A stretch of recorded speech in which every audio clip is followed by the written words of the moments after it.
love, so welcome back to my channel. It is teacherrr, and today I'm going to be talking about how I healed my menstrual cramps naturally. No chemicals, no external interventions, completely natural.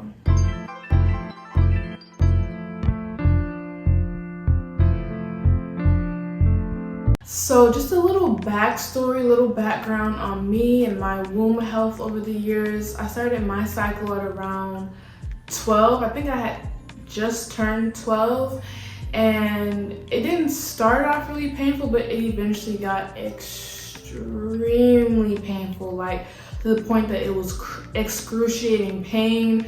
I remember there was some days where I would be literally in bed, rolling back and forth, picturing in my head someone whacking me. This was literally what I was thinking back then. Someone whacking me with some type of bottle so I could pass out. I'm like, that would be better than this pain I'm experiencing right now, like just being knocked out.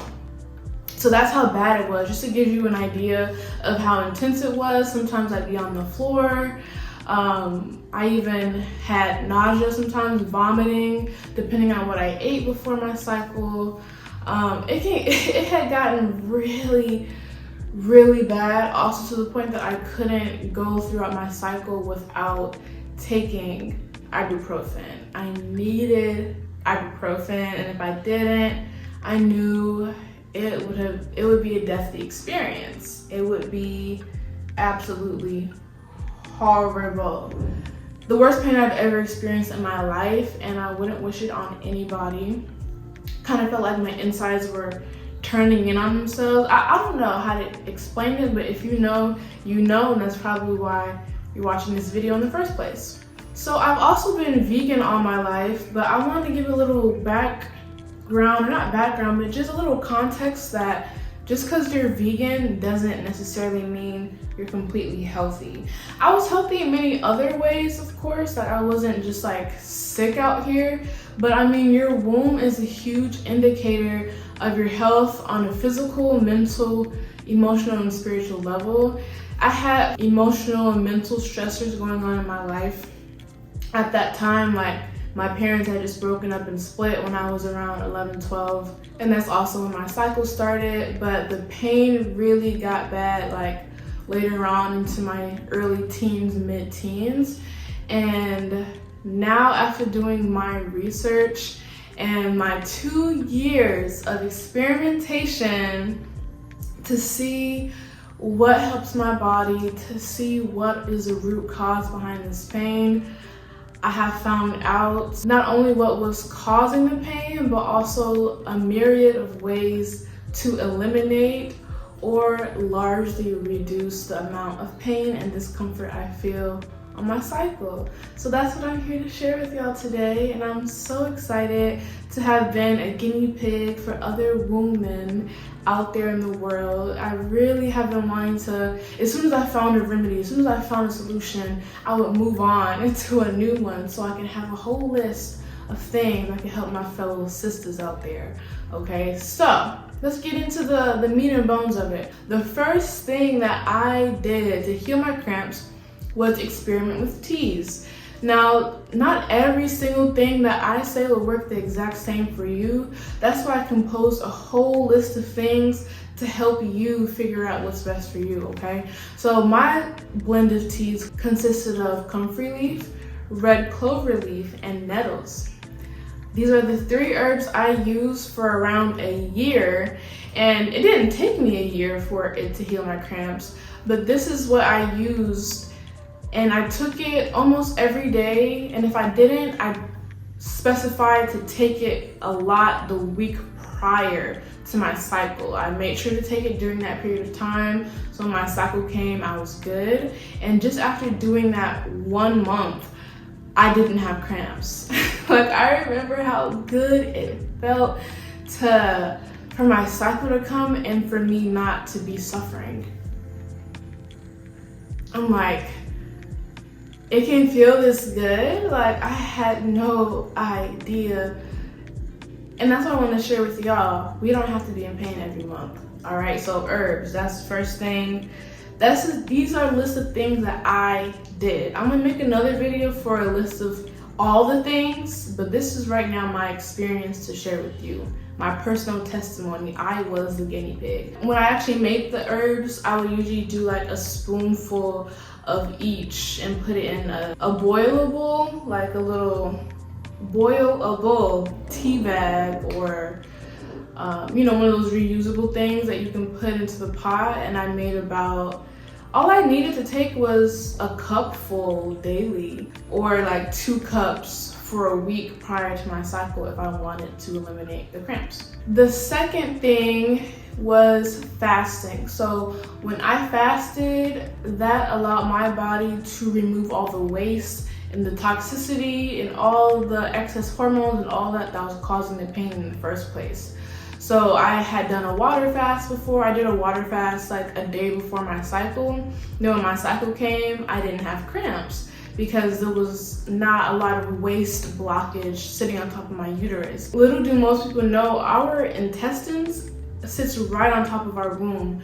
So depending on what you're eating, how heavy it is, what's in it, that can largely affect you when you're actually on your period, on the menstruation part of your cycle. I also had done a 30-day juice fast, which was, you know, a whole experience in and of itself. I'll do a video on that. But not once, well, I only had my cycle once during the 30 days, but I didn't have any cramps when my cycle came during that 30 days.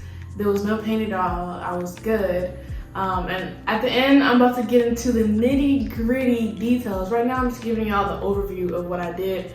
I'm gonna get into the why in a second, okay? So that's another thing I did. Eating raw fruits and vegetables, number 3. That also gave my body a chance to replenish itself, remove waste, and cut out those toxic ingredients that were causing the pain in the first place. So number 4 was cutting out refined sugars and starches. We're starting to really get to the meat and bones here, because refined sugars and starches have a detrimental effect on our body because it is taken away from its whole form. Anything that's extracted tends to not have the best impact on our body, depending on what it is, but most of the time, if it's extracted, it's no longer whole, so therefore we're not receiving it in its initial form that it was meant to be received. So the fibers that it initially had, like sugarcane, for example, it has a good amount of fiber, it has water content, but then when you extract the sugar from the sugar cane, you no longer have the fiber or the water to buffer inside of your body and help you process that sugar, and it goes right into the bloodstream. It has a high glycemic index, which means you absorb it super fast, so it shocks the system, and this can throw off your hormones, create hormonal imbalance, which is one of the top reasons why women have cramps and PMS, hormonal imbalance. Another causer of hormonal imbalance is excess estrogen. Excess estrogen, which can be found in a ton of foods. But yeah, anything that's refined, specifically sugars and starches, which is another form of sugar, can create inflammation, it can create hormonal imbalance, and it can just throw off the body entirely. So when I did that, when I stopped eating the refined sugars and starches, which includes like refined sugar in the first place, it includes even cane sugar, flours, oatmeal, like the oats that are separated from the fiber part, so maybe oat bran or whatever you call it, any overly processed grains that are removed from their fiber component or have less fiber. The less fiber a sugar or starch has, the worser impact it will have on your body. So I did a little period of trial of taking those foods out, and the cramps were reduced extremely, if I had any at all. No, I didn't have any at all, but sometimes I still have like very slight aches. But that just means I need to slow down and like chill. Nothing that was sharp, nothing that would make me feel like I couldn't function throughout the day. So yeah, that had a great impact when I cut those refined foods out. And the last thing is I upped my mineral intake. Some of the most important minerals for our womanly bodies that we need in order to have healthy processes and functions, specifically in our menstrual cycle, are magnesium. manganese, potassium, zinc, iodine, and calcium, to name most of them. Okay, those are the main minerals you need. They have their own specific functions that our bodies just need to function right. So I had basically realized that the reason why the teas worked so well for me was because of all the minerals. Teas are nothing but a compound of minerals, okay? That's literally why teas work, and herbs and stuff like that. So I'm like, okay, what if I just take the minerals? I was just playing around seeing if I could, straight some up, just take the minerals themselves, just for convenience and ease. So I took several different vitamin capsules of the specific mineral. They weren't a multivitamin. I took each one separately, and I did that for around a month. And it significantly reduced my cramps, but I did have slight cramps. And that led me to believe that the format of minerals in the teas was better for my body, and it was easier to assimilate those minerals than the minerals I took in the capsule. So either way, the minerals worked so much because it was my number one thing, which were the teas. But when I isolated it, it didn't work as well, but it's still on the top of my list, okay? So those are the 5 things I did to eliminate my cramps. I took teas, a tea blend of comfrey, red clover, and nettles, which has all those minerals I listed before. I fasted. I did a juice fast, water fast before my period, and I didn't have cramps because my digestive system was clear. There was nothing weighing down on my uterus. I ate raw fruits and vegetables. I did a whole raw, a period where I went raw vegan. So I did that, and that eliminated the heaviness in my uterus as well. Cut out refined sugars and starches, and took the isolated minerals themselves. So to wrap all this up, what all these findings lead to is the fact that a lot of the foods we eat are what causes us the pain in the first place.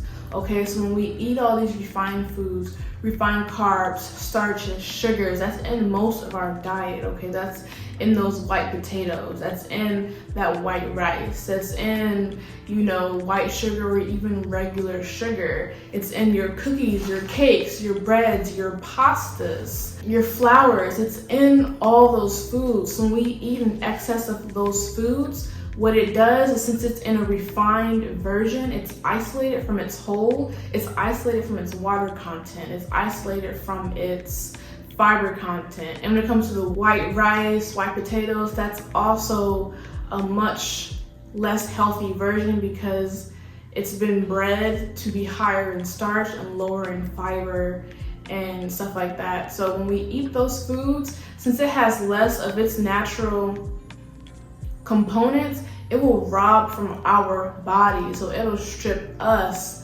of what we have, our mineral content. Since it doesn't have its natural whole version, that means it's lacking in minerals, it's lacking in nutrition, and it's lacking in the goodness that makes a whole plant a good plant, okay? So it takes that away, it strips the body. So now we're left with these mineral deficiencies, hormone imbalances, because the excess sugar causes excess insulin to be produced, which causes imbalanced hormonal state in our body. So it's this whole chain reaction. Eating deficient foods causes deficiency in the body, causes hormonal imbalances like excess estrogen. Processed soy and stuff like that causes excess estrogen as well. So all those things combined causes pain, hormonal imbalance, lack of minerals that we need, and lack of fiber we need to process out the excess hormones and the excess, all the excesses. So it's just a recipe for disaster. That's why when I ate such a high intake of fruits and vegetables, when I was fully raw, taking no herbs, no teas, nothing, I was completely fine because I didn't have refined foods sitting on my womb weighing me down. I was completely good when I was on the all raw diet, which is a diet that I aspire to get back to, if not just high raw, but the raw fruits and vegetables, if you increase that in your diet, that's, to me, is enough to remove these pains, these PMS symptoms, and all that you may be experiencing.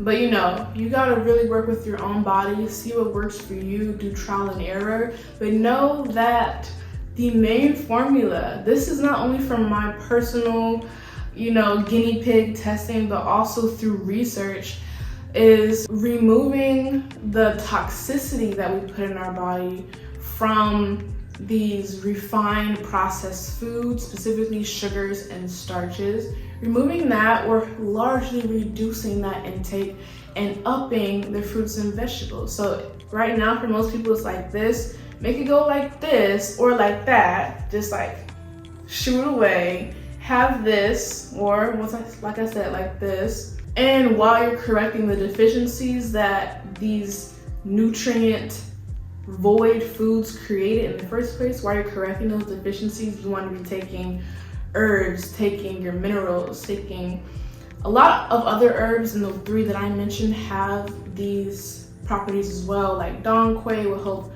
correct your hormonal imbalance. The nettles that I mentioned are really good.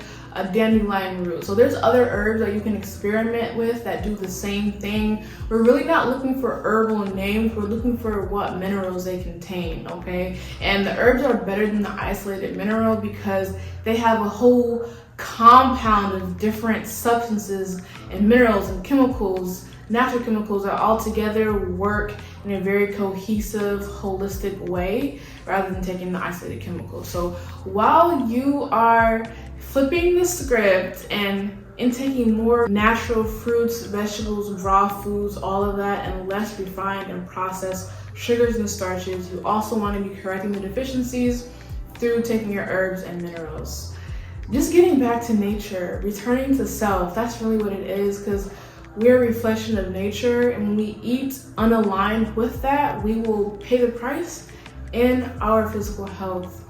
Okay, there's other layers to this as well, like the spiritual side of things, emotional, mental, but I can tell you, if you haven't addressed the physical side, that's probably causing the majority of your pain and problems. I can do a whole other video on, the other things that can cause menstrual cramps, but today we covered some of the physical things from my perspective and my experience. So that'll be all for this video. I look forward to doing a part 2 and 3. This topic goes so deep, and I'm so passionate about women's health, womb health. I've devoted 3 years now to studying this, so I have a lot to say on the topic. That's all. Don't forget to subscribe, comment, and like this video. And until next time, peace and love.